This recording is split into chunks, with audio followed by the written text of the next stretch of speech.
Okay. Mishnah Yud Bet, chapter 4, Mishnah 12. Rabbi Elazar ben Shamua Omer, Rabbi Elazar, the son of Shamua, used to say, Yihi chvod talmidecha chaviv alecha keshelach. The honor of your student should be as dear and as precious to you as your own. Uchvod chavercha, and the honor of your friend, kimora rabach, like the fear and the reverence you have for your rabbi. Umora rabach kimora shamayim, and the fear and reverence you have for your rabbi, kimora shamayim, should be like the fear of heaven. So, one more time. The first stage is that your students, the honor of your student, should be as important to you as your own honor. The honor of your friend or your equal should be kimora rabach, as if it's you're judging or gauging the respect of your teacher. And the honor and reverence that you have for your rabbi, kimora shamayim, should be like the fear that you have of heaven itself. So it seems like the Mishnah is actually telling you that we need to kind of one-up everybody. So wherever the person is, we take their actual position and we one-up them. So your student is like you, and your friend is not like you, is like your rabbi, and your rabbi is like heaven itself. Now, where does this come from? Where did Rabbi Elazar ben Shamua, where is the origin of this Torah idea? So the Abot Rabbi Natan gives us a very interesting place to draw this Torah concept from. Kavod tamidecha chaviv alecha kishelach. The fact that you have to honor your student like you honor yourself, where does that come from? That comes from, we realize that from the way Moshe treated Yoshua. Would you mind? I think there's one more extra. Okay? We'll, I guess, just take a few of them. Right? Moshe says to Yoshua, when it comes time to go to gather the spies, what does Moshe say? He says, Bechar lanu anashim. Let us choose for ourselves men, people to be the spies, right? So even though he's speaking to his student, how does he refer to him? Lanu, like us. Me and you, we're the same. So the kavod of your talmid should be dear, like it is like to yourselves. How do we see the second idea? Chvod chavercha kimora rabach, that you honor your equal like your rabbi, because Aharon says to Moshe, "Be Adoni, please my master." So even though we know that Aharon and Moshe are on the same level, like the Gemara teaches us, Shekulim hem, they are equal, v'yavohu shenehem, they're equal of Moshe and Aharon. Still, Aaron refers to Moshe and calls him Bi Adoni, as if he was his master, his rabbi. And the final level is, how do we know that Morah Rabach, that the fear of your rabbi, the awe, the reverence, the kavod that you have for your rabbi, for your teacher, should be like the reverence you have for Shamayim itself? Because when the prophets in the camp were speaking about Moshe Rabbeinu, they were saying that Moshe is not going to make it to the land of Israel. Yehoshua came running to his teacher, to Moshe, and he says, this is what they're saying, Adoni Moshe Kilaim, my master Moshe, please get rid of them, destroy them. You see that Yehoshua was applying their speech about his rabbi as if they had spoken against heaven itself. Otherwise, why would he have used this expression of Kilaim, of wipe them out? So in each one of these cases, we have a halachic precedent in the Torah teaching us that you need to one-up, you need to have outsized respect for the people in your life. Your students like yourself, your friend like your rabbi, and your rabbi like heaven itself. But the question is, where does this come from? And what actually does this look like? You know, one of the things I'm fond of pointing out is that the people, the rabbis that are communicating these ideas in PIRKE Avot, they weren't things that they had read in a book. They were things that were prime and central anchors in their own life, guided by the context, by the challenges, by the problems, by the benefits that rabbi had specifically seen in his own lifetime. Who is this Rabbi Elazar ben Shamua that is teaching us this principle of the honor of your students being chaviv alecha kishelach? We know that Rabbi Elazar ben Shamua has two rabbis. And this, I think, is just the most magnificent thing ever. The first time we meet him, we are told that Rabbi Elazar ben Shamua was ordained, he was given semicha, he was made a rabbi, by a certain character whose name was Rabbi Yehuda ben Bava. They lived at the time of the destruction of the Second Temple, during that era, and there was a Roman decree against ordaining rabbis. They knew that if they could wipe out the rabbis, then they would effectively wipe out the teaching of Torah. So they forbid teaching Torah in public. They forbid ordaining new rabbis. Rabbi Yehuda ben Bava realized that if he didn't ordain new rabbis, then the chain of transmission that had stretched back from Moshe and would stretch on until in perpetuity would be broken forever. So he realized that he had to do something drastic. He took 5 students. One of them was Rabbi Elazar ben Shamua. And he went out with them into the desert. And he did the ordaining process with his 5 students in the desert. Unfortunately, someone saw Rabbi Yehuda ben Bava and his students and realized what they were doing and went and reported them to the Roman authorities. Immediately they sent out a search party with soldiers to comb the area. Rabbi Yehuda ben Bava and his students see, if off in the distance, that there are Roman soldiers looking around. And Rabbi Yehuda ben Bava tells his students, the future of the Jewish people depends on you. Leave me here.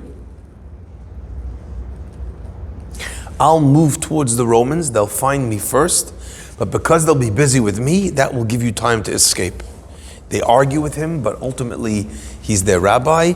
They understand what he's saying, and they run away.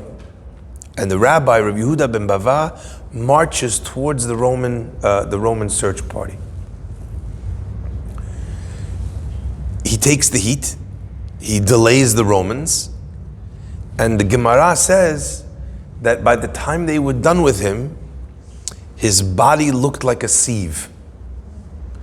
They stabbed him over 300 times. Rabbi Elazar ben Shamua, who had escaped, saw what happened to his Rebbe. Now you understand where he's coming from when he tells future generations, Yehi chivod talmidecha chaviv alecha keshelach. The honor of your students should be as honored to you as your own life. He saw his rabbi communicate that not in words, not in a book, not in an article, not in a video, not in a WhatsApp clip. He saw him drive that lesson home with his own flesh and blood. Treating your students as if they are everything. What an unbelievable lesson. What is fascinating, though, about Rabbi Elazar ben Shamua is that at a later point in his life, he becomes a student of another Torah giant of the era. Can you guess who? Rabbi Akiva. The Talmud tells us that Rabbi Akiva amasses an army of students, 24,000 students. Says the Gemara, V'chulam metu mi Pesach ve'ad atzeret. And they all die in this period of time between Pesach and Shavuot. Machloket if it's the first 33 days, the second 33 days, but in a 33-day period, 24,000 students of Rabbi Akiva die. And the Talmud asks, why? What happened? Why is this incredible gezerah, this decree against the students of Rabbi Akiva? What happened? And the Gemara says, Shelo nahagu kavod ze bazeh. For they did not have kavod, honor, ze bazeh. This one in this one. They didn't show each other enough honor. Says the Gemara, the whole world of Torah would have been wiped out until Rabbi Akiva stood up again after that devastation, and he took 5 students and he went to the south and he taught those 5 students, and from them, says the Talmud, all of Torah was rebuilt. Rabbi Elazar ben Shamua is one of those 5 students. Twice he makes it into an elite group of 5. Once to get smicha from Rabbi Yehuda ben Bava, and once to be the second set of students of Rabbi Akiva. But what's fascinating is that is the second teaching of Rabbi Elazar ben Shamua. Uchvod chavercha, and the honor of your friend, of your equal, kimora rabach, like the honor and the reverence that you show your rabbi. Who knew this better than these 5 students? I can imagine that Rabbi Akiva started every class after losing 24,000 students to this. Guys, remember to show honor to one another. Remember to respect one another's opinions. Remember to show and to treat each other with dignity. He teaches these 2. And to my mind, and I have not yet discovered it, but it must be that there's another story in Rabbi Elazar ben Shamua's life that communicates umora rabach kimora shamayim, that the fear of your rabbi and the awe that you hold your rabbi in is like very much like the fear of heaven itself. And I was trying to figure out what was that third story, because each one of these is literally, it's a cornerstone, an important part of Rabbi Elazar ben Shamua's life. And I couldn't figure it out. And we'll come back to it in just a minute. So I have a question for you, as I always state. The Mishnah in Abot was written for everyone, for me and for you, and not just for people who are rabbis with students. It was written for every person who would ever become a teacher. And in truth, as we've learned many times, there isn't anyone on earth that isn't a teacher, which means that there isn't anyone on earth who does not have students. So when the Mishnah is teaching you that the honor of your student should be equal to the honor of yourself, could you imagine maybe perhaps a natural interpretation of that word students? Maybe it means our children, right? Maybe it means the people that we're teaching things to in the process of our lives, our co-workers, someone who's asking us questions about Judaism. The honor of a person that you are teaching, which, I mean, again, sounds like an interesting thing. That needs to be held in the highest regard. So we have 2 questions I want to deal with. I think it's Rabbi David Rosenfeld that asks this question. He says, question number 1 on the Mishnah. It sounds like the Mishnah is asking you for something which doesn't really make all that much sense. Because it's not telling you to give each person the honor that they deserve. It's telling you to give each person an honor that they don't deserve. What a weird thing to say. Treat every student as if they're your rabbi, as if they are you, as if they are you. They are not me. That hierarchy is important. That I don't think that my children are in need of as much respect as I myself. Otherwise, you start you being that parent. Oh, don't call me dad, don't call me Abba, call me Shlomo, right? Call me Karen. You relinquish that space which actually makes you an effective teacher and parent. It has to be that the child or that the student looks up to you, because if they don't, why would they listen to your advice? It's equal and on par with them. So firstly, that the Mishnah actually seems to be asking us to do something which is not actually accurate.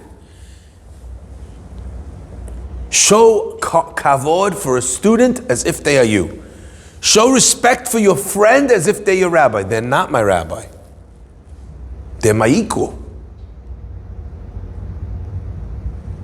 And finally, show respect for your rabbi as if you were showing respect for the heavens itself. Is my rabbi God? No. So what's the Mishnah asking me? Question number one. Question number two. Rabbi Rosenfeld asks, it says over here that the honor of your student should be dear upon you, kishelach, as your own. What about the honor of a student? The Mishnah seems to be excluding people who are students but are not yours. Isn't that an interesting diuk? An interesting inference? Why would there be a difference between your students and someone else's students? My students, I need to show an outsized level of respect for. Other people's students, I can treat them like students. What would be the logic there? Okay. So, I think the answer to both of these questions, so we now have 3 questions on our table, right? What are the 3 questions? Question number 1 is this actually accurate? Question number 2, why does the Mishnah seem to be making a difference between your students and someone else's? Question number 3, where is Rabbi Elazar ben Shamua's, where is his truth coming from here when he speaks about Morah Rabach ki Morah Shamayim, the reverence that you hold your rabbi in should be the same reverence that you have for heaven itself. So, I want to open up this conversation a little bit more, if that's all right. You know, Rabbi Akiva is very famous for a lot of teachings, but perhaps his most famous teaching, right? What's Hillel's most famous teaching?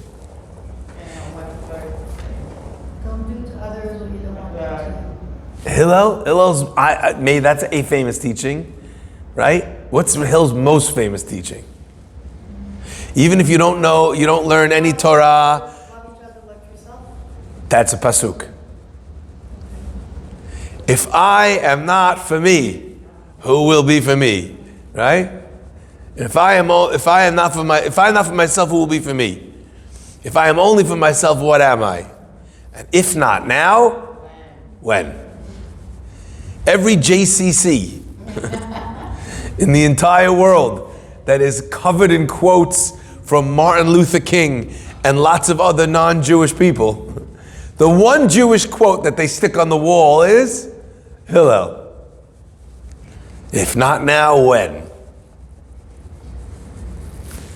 What's Rabbi Akiva's most famous quote? That's a pasuk. But you give me the end of it. Well, I know the song. What's- Rabbi Akiva. Yeah. Shali shalach shalach shalach shali shalach shalach shalach. You forgot the first word. Oh, go for it. Zeh klal gadol b'Torah. So it's Rabbi Akiva that teaches us that the pasuk that says ve'ahavta recha kamocha is the biggest principle in all of Torah. He elevated that mitzvah to become the primary mitzvah of the Torah. Ve'ahavta recha kamocha. Zeh klal gadol b'Torah. That's probably one of Rabbi Akiva's most famous teachings, maybe his most famous. How could it be that the rabbi that taught that the most important mitzvah in the Torah is you should love your friend like yourself, had students that did not show honor one to the other? How could that be? The simplest answer is that Rabbi Akiva taught that after having learned the lesson from losing his students. Simple answer, right? Got that? So he didn't teach his students this lesson. Once he saw the devastating outcome that happened to his students because of the failure to honor one another properly, he was able to see that this is a rule that trumps all rules. Okay? May I just ask, That's answer number one. Yeah. how do you know that that's the reason they died? Because the Gemara says that that's the reason they died. But Rabbi Akiva, these were people that were tzaddikim. Like you or I, like if we get punished, it's very hard for us to know. You know, which one of my many sins is it? You know? You have so many sins, Hashem, I'm not sure which one are you whacking me for, right? But with the students of Rabbi Akiva, they were near on perfect. And the question you're asking only underscores the point. How did they know? It was so clear that this was the Averah, because if they had others, they wouldn't have known which one it was. So, how does this happen? So there's, like they say, much ink has been spilled in trying to deal with this question. Like, I'll give you an example. One day, I'm going to shuffle off my mortal coil, and they're going to ask people in my shul, hopefully in a very long time, nearly 80 years from now, they'll ask the people in my shul, so what did Rabbi Fari stand for? Like, if you had to pick something that he taught, or that he embodied, or that he tried to embody, or he tried to get people to embody, what would it be? Right? You have some people, they'll say, the rabbi only spoke nonstop about kosher. The rabbi only spoke nonstop about tzniut. The rabbi only spoke nonstop about Torah learning. The rabbi only spoke nonstop about chesed, right? Lots of...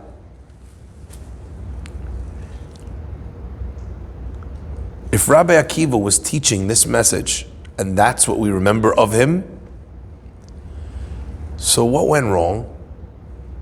I think that this is very, very, very insightful.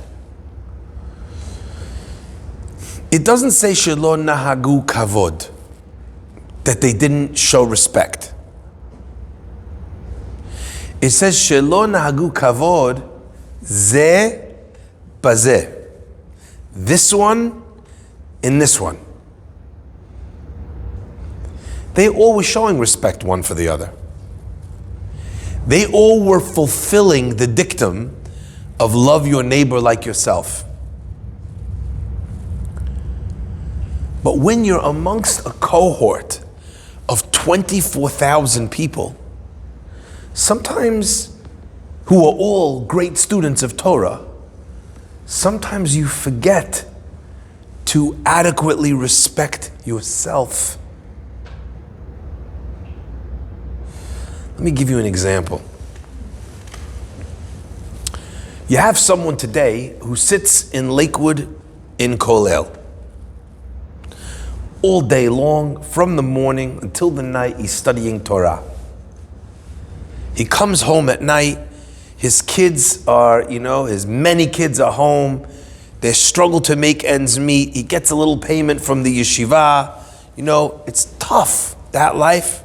It's not an easy life.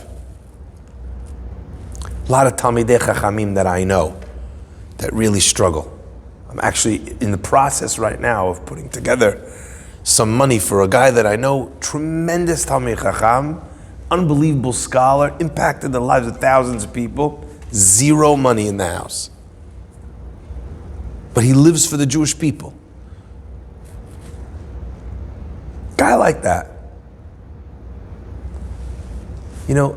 If he walked in to Wall Street, and there's a guy there who's, at work every morning, 5 a.m.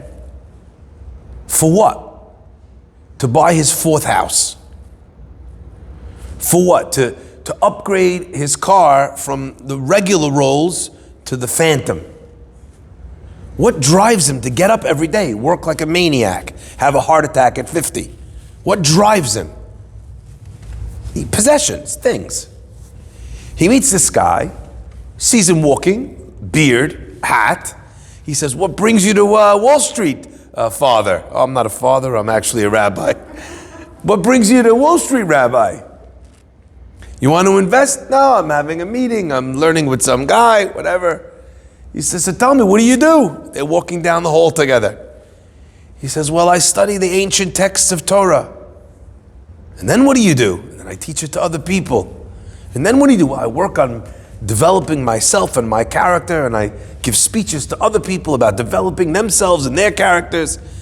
He says, and are you good? He says, yeah, all right. He says, well, do people listen? Thousands of people listen to me. Wow, a following of thousands of people. It's amazing. You must do pretty well for yourself if you're such a well-respected lecturer. I mean, not really. A large family, barely make it by. The guy is sitting there looking at this man like he's from Mars. What do you mean you have thousands of followers, and you haven't figured out how to monetize them?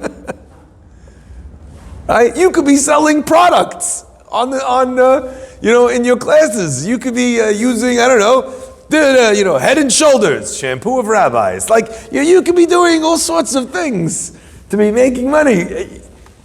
The guy, he doesn't get it. And after 10 minutes of sitting here talking to this man, he's blown away. He's never met a person like this in his life. So you mean to tell me your life is dedicated to spirituality? You don't own your own home, or maybe you barely own it. You make your living month to month. And your family, they must resent this tremendously. No, they love it. All of my kids are studying Torah as well. Some of them are already rabbis. Some of them are studying to be rabbis. Your kids, after living the life that you lived, they also want to live it. The guy's blown away. He says, listen, I've got to see this for myself. In my life, I've never met in Westchester. We don't have this. Could you imagine this conversation? So he says, listen, I got to see this with my own eyes. He goes, what are you doing? What are you doing next Sunday? Rabbi says, I'll be home. I'll be studying. I'll be teaching. He said, I'm going to come. He flies down in his chopper. He lands, and comes to the guy's house. And he can't deal. There's, there's a hole in the wall that they don't have money to get fixed. The possessions are meager. The house, the kitchen hasn't been redone since the Dark Ages. But all the kids are playing in the house, and not with the newest Xbox. They're playing with Play-Doh. And another kid is sitting in the corner singing songs, happy as Larry.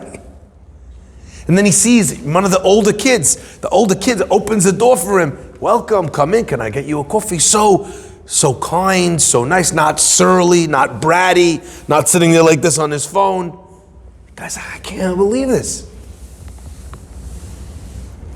He says to the rabbi after 10 minutes, he says, you know what, I thought you were lying. I can't believe what I'm seeing.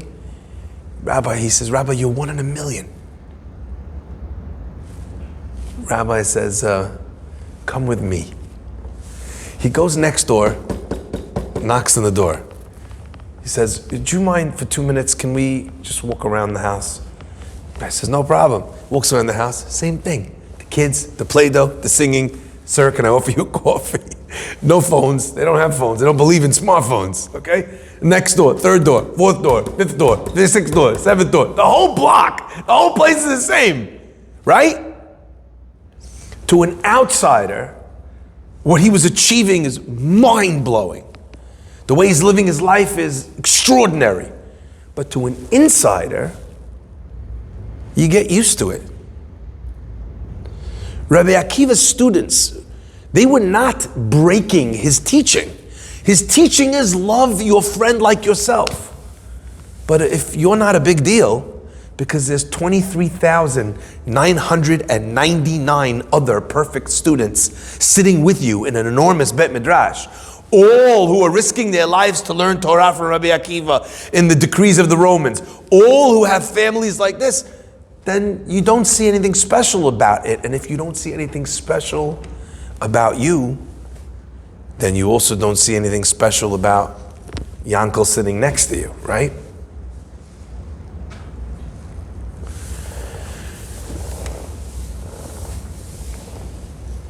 I think perhaps that's why Rabbi Akiva, in his second iteration, teaches 5 students. I bet you he could have opened up another big yeshiva, but he didn't.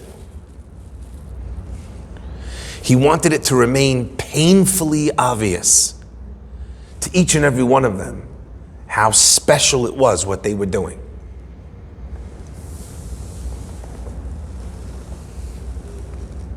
I find this to be an unbelievable truism. Like, I don't know what you keep in the comfort of your own home, but you keep kosher? If someone says, I keep kosher, does that impress you? No, you keep kosher too. You speak to someone who loves bacon and bacon bits, and is a IHOP, maniac. And can't stop talking about Mackie D's, like, cheeseburger, right? You tell them you're kosher, they're like, wow. But if someone's kosher already, and then someone else says, I'm kosher, you're like, oh, you too? It doesn't even register.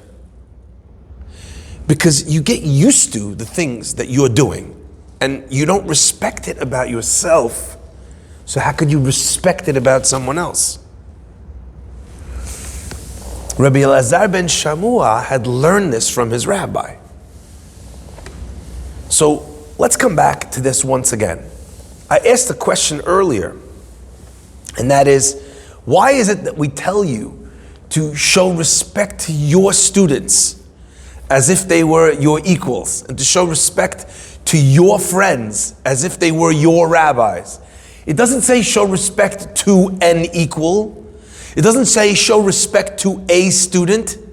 And the answer is because your students who have learned your Torah, who are special in the way that you taught them, you don't respect them because you expect it of them.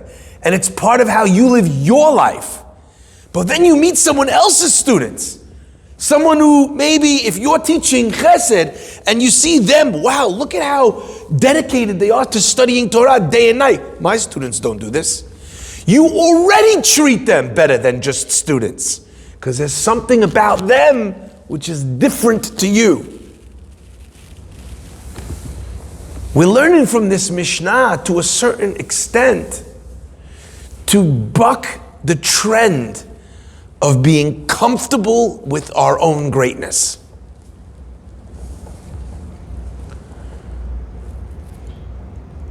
It's amazing that your kids keep kosher. It's amazing that they make a bracha. It's amazing that they go to shul. You take it for granted because you go to shul. And actually, you're upset at them if they don't come to shul. But that's not truly understanding the actual reality of the challenge that the child or the student is facing. Because you're used to it means that it's easy for him. Is this clear? So the Mishnah tells us we always, there's a line that we say in relationships, and it goes, familiarity breeds contempt. Right? The same woman or a man that you fell in love with, and you get used to them, eventually, once everything is a thing that you know and that you've seen and you've been over 1,000 times, it loses its charm. And the fact that something is new and different and exciting, that has some sort of allure to it. So the Mishnah is telling you, your students If you treat them like students, you won't even treat them like students. Did you hear that? So kind of correcting for one level up actually gives you at least the baseline respect that you should have for them.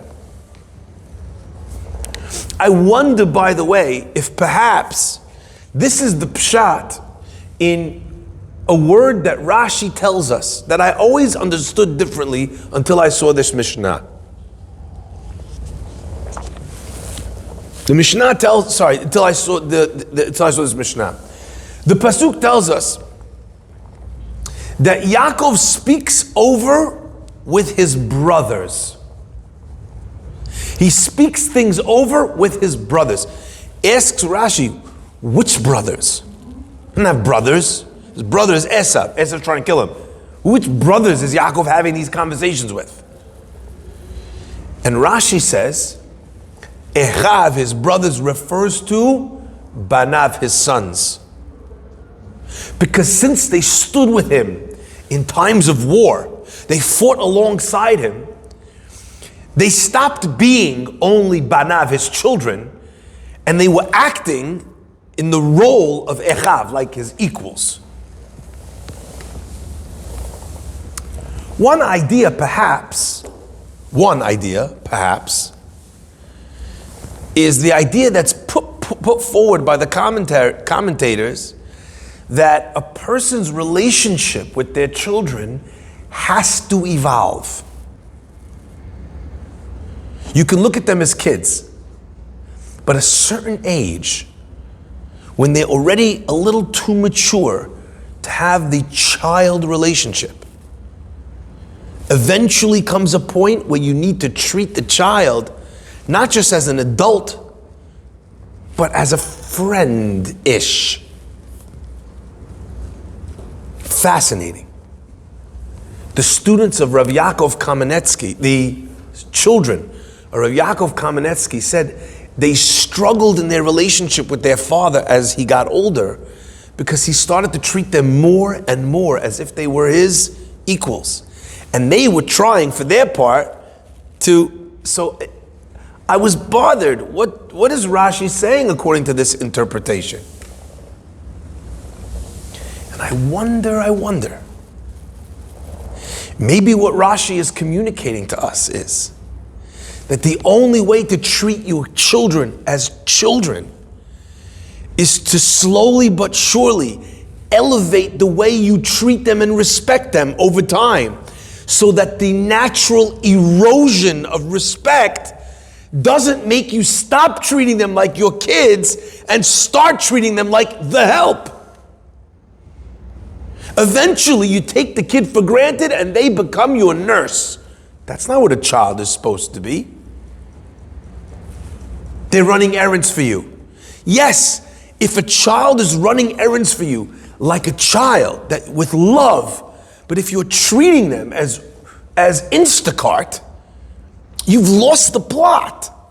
Maybe what Rashi is teaching us is that at a certain stage, Yaakov elevated the way he treated them to Echav so that they could remain at the proper level of Banav, of Binotav.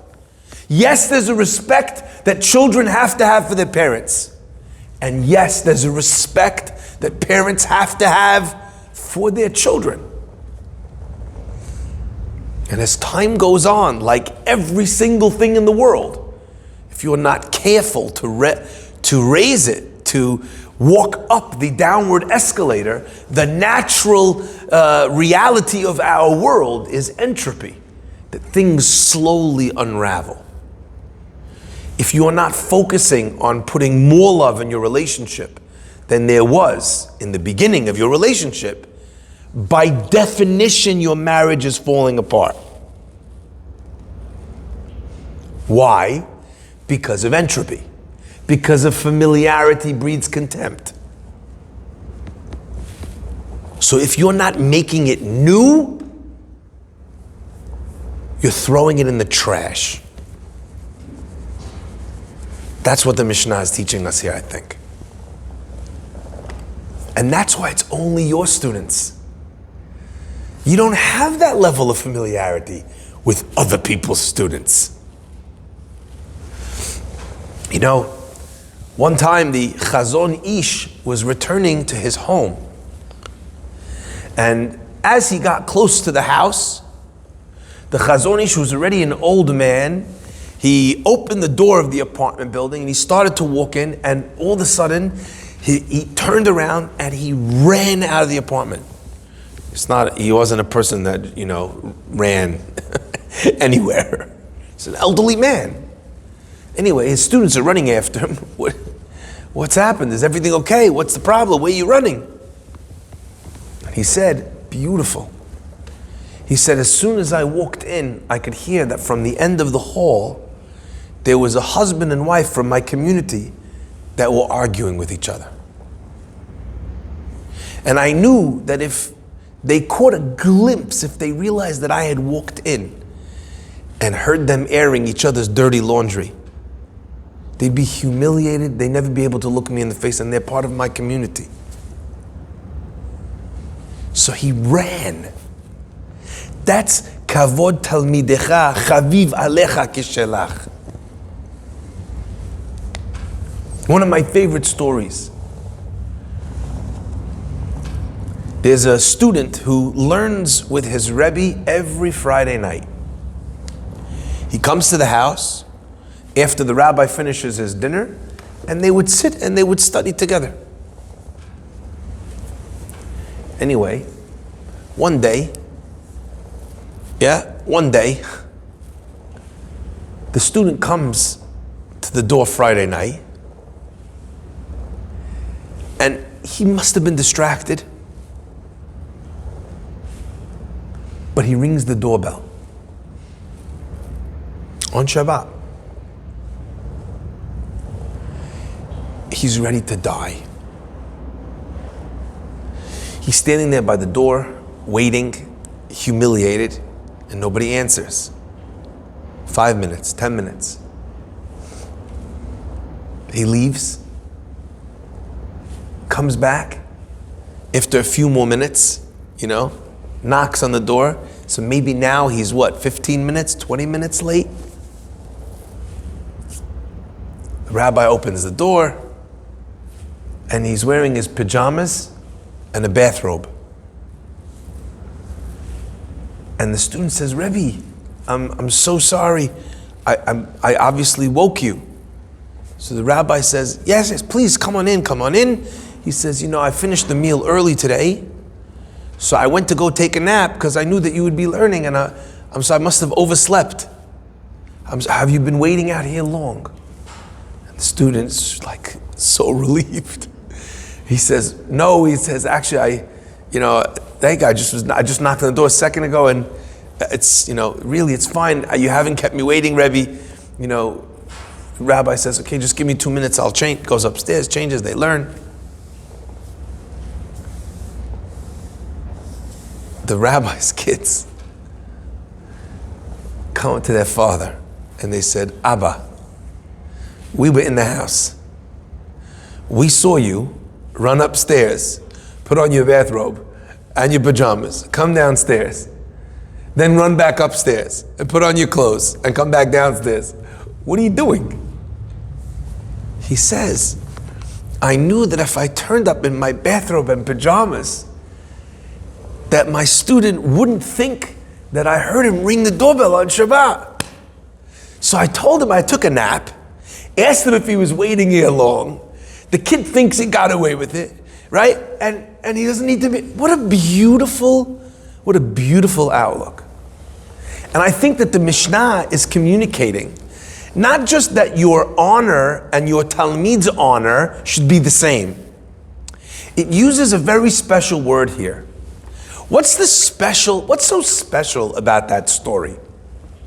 What do you think about this story with the bathrobe? What's so special? That the rabbi changed? Big deal. Huh? He saved him the embarrassment. No. You know what's so special about the story? He taught his children. More than that. That's all this is true. What's so special about the story is that the rabbi even thought of this. What would most of us do? You don't want to embarrass the person. So you come to the door, you're like, I didn't hear, were you knocking long? And then the guy doesn't really believe it, he doesn't buy it. But look at the sensitivity of coming up with this whole thing in order to, right? The Mishnah doesn't say, Yehi kvod talmidecha kishelach. Your student's honor should be like yours to you. It says it should be chaviv alecha, dear to you. When you think of yourself, we're very sensitive to our own feelings, right? Because we're hyper aware of the way that we feel and the way things make us feel. What's so special about this story is not that he treated the honor that way, but that he was aware and sensitive to this fact, to the point that he was able to do something that is so beautiful, that is so magnificent. Let me ask you a question. Which do you think is harder? Treating a student like yourself or treating your friend like your rabbi? They're both one level up, right? But which do you think is more difficult? I don't know what you think, but anyone, you want to give it a go? Tell me why? I think treating your friend like your rabbi. Why? Very difficult. You think treating a friend is harder. Why? Because they don't have So, student is your lesser. Surely that should be. I don't look at it that way. If you're like it's your student, it's like you see yourself pouring yourself into your student. So it's like there's like a brightness to that. So it's easier for you in that way. So there's something special Yeah.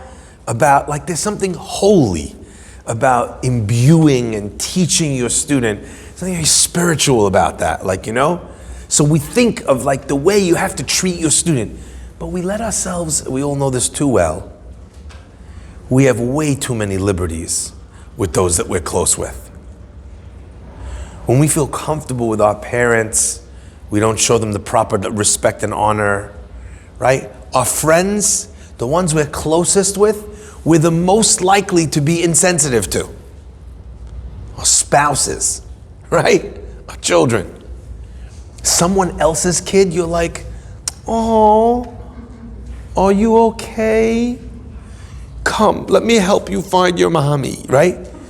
When it's your kid, you're like, get in the car! Right?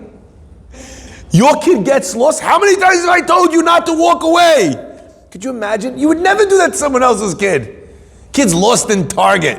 You go up to the kid, you're like, how many times has your mother told you not to let go of the, right? Right? Why?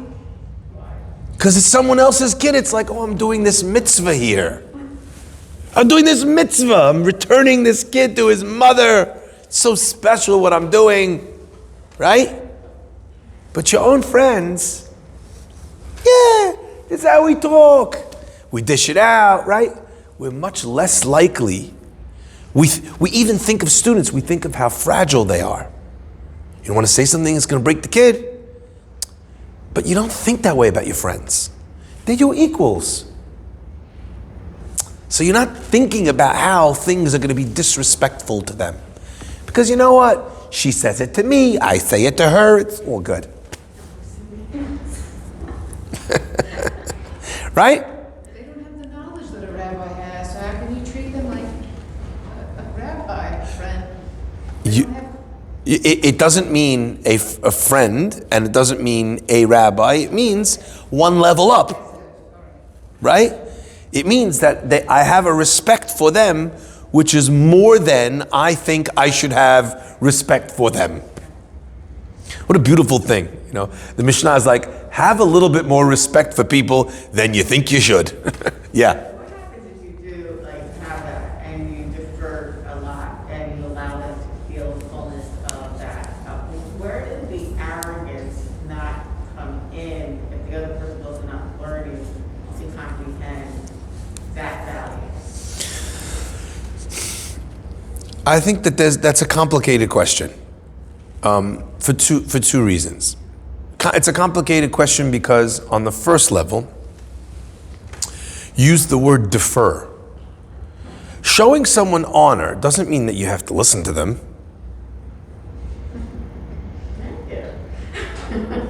That's not what it means, right? Your brother tells you you have to invest in this company. I don't want to invest in that company. Honoring them doesn't mean, your parents tell you, marry this person, do this business, quit your job. You don't have to listen to them. You have to, with great honor, illustrate to them that their opinion is important to you. But you do not have to live your life by their choices. There's no one that says that. It's not the halakha. Showing someone honor doesn't mean that you relinquish your own brain and your own decision-making process. That's what makes you human. Torah's not going to ask you to not be a human for the sake of honoring another human. Clear? So that's with regards to point number one. The second element is, giving someone healthy honor doesn't make them arrogant. You know what makes them arrogant? Arrogance makes them arrogant. You didn't make a monster. There was a monster there. You're enabling it. You're not enabling it. No, you're enabling it if you make it the de facto wisest know-all, right? That's when you're making it. You're enabling it. But we're saying you don't have to let it make decisions for you, Okay. right? Let's say you live, But you show it the utmost respect. Absolutely. let's say something like with COVID, and you're in an environment where you have to share space, and you need to make a decision, what is the proper choices in this environment, and we're all gonna say, okay. So you have to defer to the one that has a higher level of, don't go there, don't do that, you don't, da, da, da, da. It's a one choice can be made, even though two people might have a different opinion, it's always you have to defer at times to living in. First of all, How to spend money, let's say. no, not necessarily. In a relationship where the two sides don't have a very healthy sense of respect for one another, yes, the only way they could live harmoniously is if they're both doing the same thing. But it's not true if they have an adequate amount of respect for one another. Now, there are certain things that it will be that way, but the point of that is that we communicate one to the other that this is where we are. So I'll give you an example. Let's say I have one decision and my wife has another decision, or I have one decision and my friend or my coworker has another decision. And if we do what they want, everybody's happy. If we do what I want, only I'm happy. So then it would be silly and arrogant of me to insist on mine when we could actually do theirs and then we're both happy. So don't stand on ceremony just for the sake of being right. But when, as an example, there's losses if I listen to you, and there's losses if you listen to me, so we have to figure out how to compromise. One method of compromising is, I'll get this one, you'll get the next one. Another method of compromising is, why don't we together go to someone who's wiser than the both of us and hear it out. That's a way of respectfully listening to somebody else. But respect doesn't mean that you're locked into doing you could have the utmost respect for someone that you disagree with. That's what politics, I always say, politics used to look like that. There was a difference of opinion as how to get to the best state for the union. It was about the ideas. It wasn't about characters and character assassination. That's what politics looks like when it's at its best. Which would work better today for the American people? Same thing, by the way, in disagreements between rabbis. When both of the rabbis, their heart is in the right place, which is almost always the case, then I'm arguing for this methodology and this type of a school and this type of a community, and you're arguing for this kind of a community because you're fearful or you're hesitant, or your strategy is that if we do this, this will be, the best way to get forward, and the other person's strategy is that the other person. So each one of them is going to do what they think is going to develop the best results. What should they do at an impasse? They should both do what they think is right and show respect to the other person's decision, because they're also doing it because they think that that's correct, assuming that's the case. All right? Now, the final step in all of this is that the end point is Mora Rabbecha ki Mora Shamayim. The fear of your rabbi should be like the fear of heaven. Why would that be? We've discussed iterations of this previously in PIRKE Avot, where we learned in the very first chapter, Aseh lecha rav means make for yourself a rabbi, that your rabbi can teach you nothing until you make him your rabbi. Aseh lecha, right? Not choose for yourself, make for yourself. The way you relate to him and his teaching as it being something that is sourced in a higher wisdom or knowledge, because it comes from the Torah. They're teaching you God's wisdom. So don't see them as themselves, but see them as the emissaries, as the ones that are bringing you Hashem's Torah. If you treat them and the wisdom and the Torah they teach that way, then actually they'll be able to guide you and inspire you and help you grow. But if you think that your rabbi is just a clever person, you meet someone else that's clever that says the opposite of what the Torah says, and you're like, oh, okay. I'm just going to go it that way. So if Mora Rabbecha is ki Mora Shamayim, then the rabbi has what to teach you. And I need to make this razor sharp, absolutely clear. The Gemara says, Im domeh Rabbecha alecha ki malach Hashem tzivakot. If your rabbi seems to you to be an angel of God, bakesh Torah mipihu. Request to learn Torah from his mouth. And if not, don't learn Torah from him. What does that mean? It means only learn from a rabbi who's an angel? Who's an angel? Who's perfect? Look carefully at the words of the Gemara. It doesn't say if your rabbi is an angel of God. It says, Im domeh alecha. If your rabbi is compared to, domeh, like.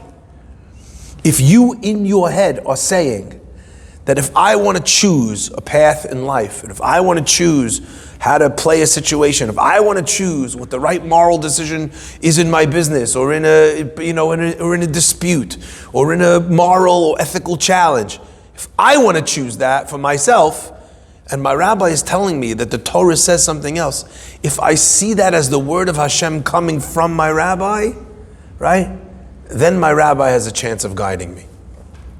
Otherwise, it's just another self-help book that you follow until the next self-help book tells you to do the opposite. Where did Rabbi Elazar ben Shamua learn this from? The first two we said were from stories he witnessed with his own eyes. The rabbi standing, defending his students, putting his students above himself. The second part, learning from the Rabbi Akiva's, the student's tragedy, that friends need to treat each other in a greater level of respect even than they have for themselves. But where did he get the final part? That you treat your rabbi, Moreh Rabbecha ki Morah Shamayim. The Talmud tells us that at the end of Rabbi Akiva's life, he was teaching Torah even though the Romans had banned the teaching of Torah, and it was a crime that was punishable by death. In fact, when Rabbi Akiva was in prison, there was a man there, his name was Papus. Pappus said to Rabbi Akiva, what are you doing? Don't you know you're going to die? Why are you teaching Torah publicly? And he said to Pappus, he said, my dear son, he says, imagine as a parable, a fox running along the river who sees a fish swimming away from a fisherman. And the fox says to the fish, quick, jump out of the water onto dry land or on my back or whichever, and you'll be saved from the fisherman. You won't die. And the fish says to the fox, are you the animal that they call the wisest of all animals? Don't you realize if I jump out of the water that I'm dead anyway? The Jewish people's water, our oxygen, our life force is the Torah. So you're telling me if I teach Torah publicly I'm going to die? If we don't study Torah, we're also going to die. It's our life force. Kihem chayenu v'orech yamenu. In the end, the irony of that story is that Pappus ben Yehuda winds up getting arrested for some silly charge. And he's sitting with Rabbi Akiva, being put to death for a stupid reason. And he gets to see Rabbi Akiva give his life to uphold the whole Jewish nation.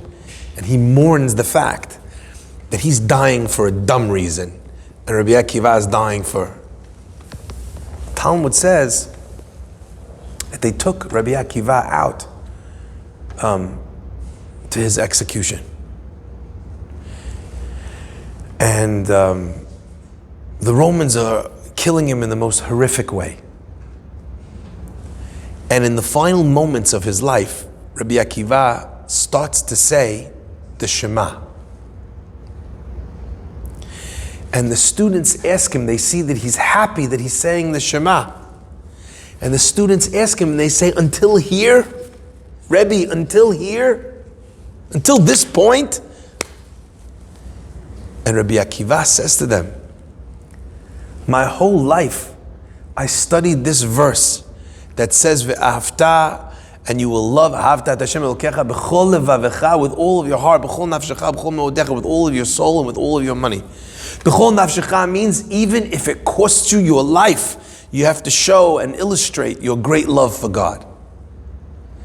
And I always wondered, Matai yavo mitzvah zu liyadi ve'akayemena. When will this mitzvah come to my hand so that I can achieve it as well?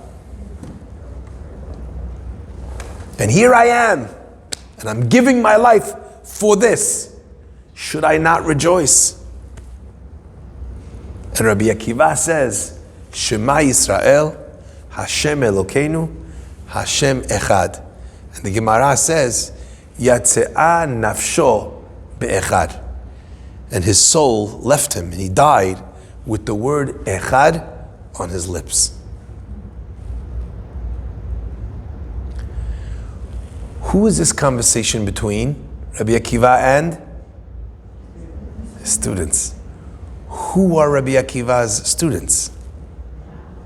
The 5, of which who is one of? Rabbi Elazar ben Shamua.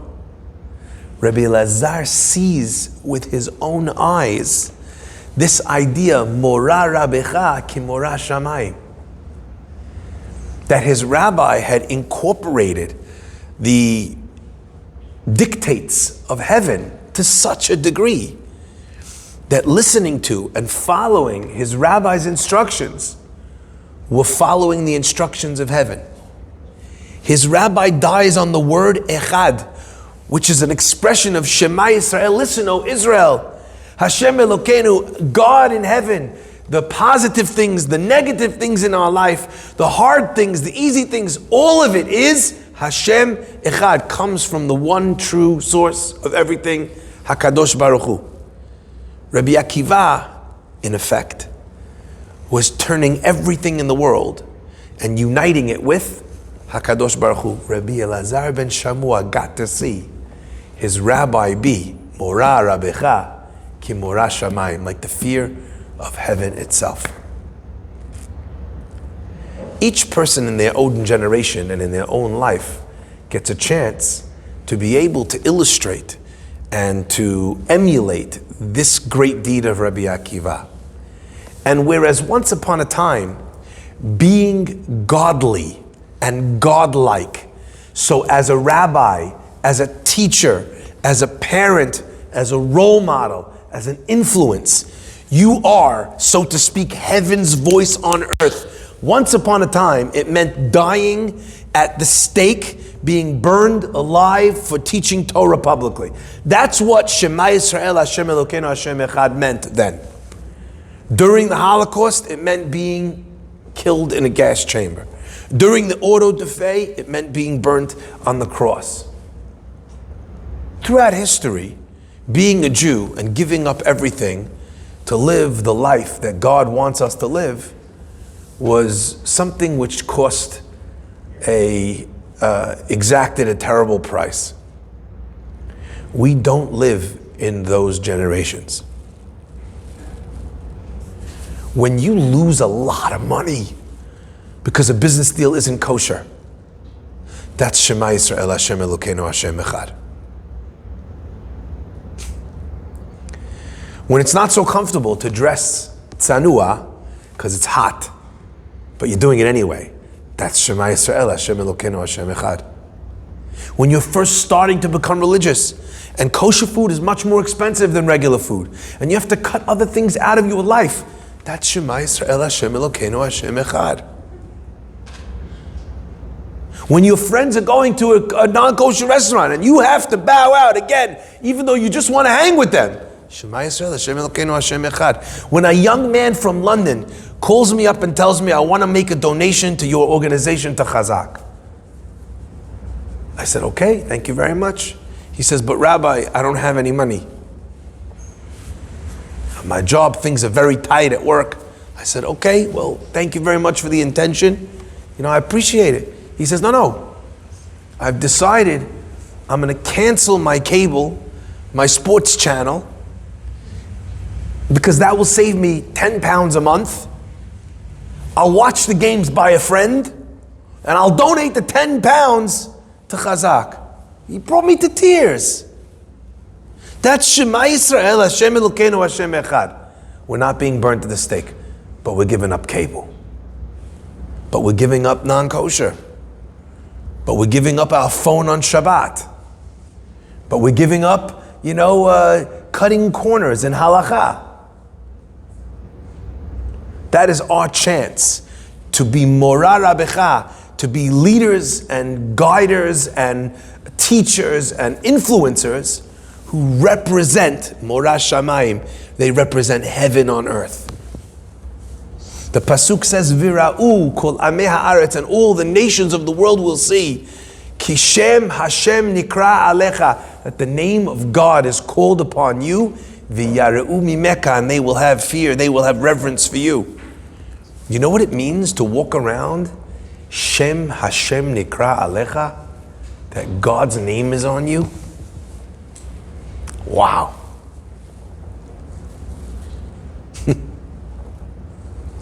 You get a t-shirt from Rolls-Royce, from some luxury brand, you feel great.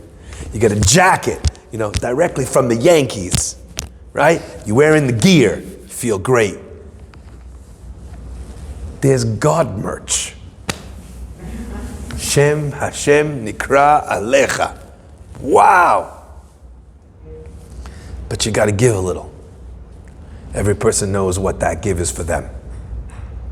And I think that's the beauty of this Mishnah. God bless. See you next week.